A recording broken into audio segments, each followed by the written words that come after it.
Powerful आत्माएं जो होती हैं वो ब्रह्मांड में, तो ब्रह्मांड का जो महाकल्प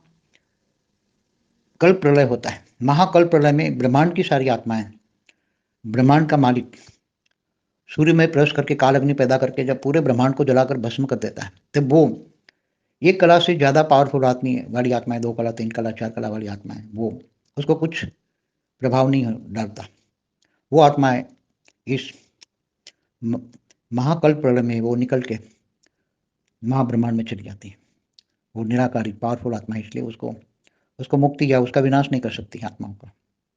ऐसी तरह महाकाल प्रलय में भी जब महाशिव महाकाल बन के महाकाल अग्नि पैदा करके अनंत कोटि ब्रह्मांडों को जलाकर भस्म करता है, तब जो 10 कला से ज़्यादा बार, क्योंकि महाशिव 10 कला का है, तो 10 कला से ज़्यादा दूर दूर से आने वाली दूसरी यूनिवर्स से 16 कला वाली आत्माएं, 20 कला वाली आत्माएं, 15 कला वाली आत्माएं, 12 कला वाली आत्माएं, उसको वो मुक्ति नहीं दे सकता, मतलब उसको अपने अंदर समा नहीं सकता। 10 कला वाला महाशिव भी महाकाल प्रलय में वो आत्माओं को अपने अंदर डाइल्यूट नहीं कर सकता, क्योंकि उसके अंदर वो पावर नहीं है कि वो उसको डाइल्यूट कर सके।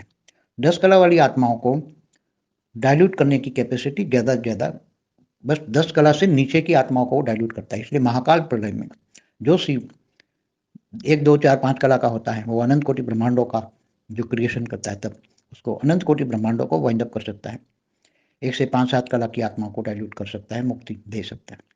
बाकी 10 कला से ऊपर की आत्माओं को वो महाकाल प्रलय में भी उसको मुक्ति नहीं दे सकता। वो महाकाल प्रलय में वो ऐसी आत्मा है, 10 कला से ज़्यादा वाली आत्माएं जो दूर से आई हैं, वो भी चली जाती हैं, वहाँ से निकल कर चली जाती हैं। ऐसी तरह परम महाकाल प्रलय में यूनिवर्स जो वाइंड अप होता है, तो यूनिवर्स तक 20 कला का यूनिवर्स का मालिक है, तो 20 कला तक ही वो वाइंड अप कर सकता है, अपनी आत्माओं को मुक्ति दे सकता है। इससे 20 कला से ज़्यादा पावरफुल आत्मा वहाँ परम महाकाल प्रलय में भी वो निकल के चली जाती हैं।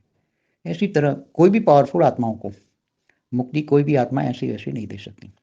मुक्ति देने के लिए आत्माओं को पावर चाहिए, और वो पावर अपने से कमजोर आत्माओं को वो मुक्ति दे सकती है।